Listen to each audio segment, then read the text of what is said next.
ஒரு சின்ன ஊரில் காயத்ரி என்ற ஒரு இளைஞி இருந்தாள். அவள் ஒரு திறமையான கிரிக்கெட் வீராங்கனை.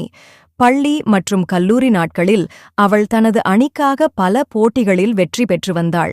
அவளுடைய கனவு தேசிய அளவில் கிரிக்கெட் விளையாடி பன்னாட்டுப் போட்டிகளில் பங்கேற்று புகழ் பெறுவதுதான்.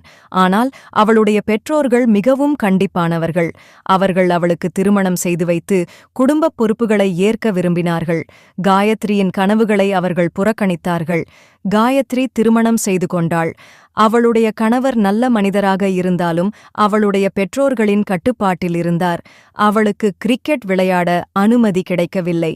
அவள் தனது கனவை தியாகம் செய்து குடும்பப் பொறுப்புகளை ஏற்றுக்கொண்டாள். ஆனால் அவளுடைய இதயத்தில் எப்போதும் கிரிக்கெட் இடம் பிடித்திருந்தது.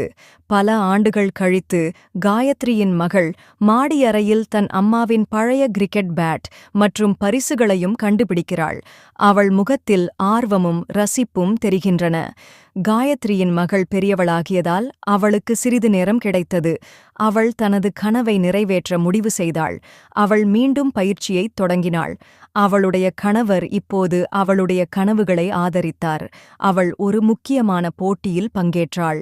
அவளுடைய அணி வெற்றி பெற்றது. மேலும் அவள் சிறந்த வீராங்கனை என்று பாராட்டப்பட்டாள்.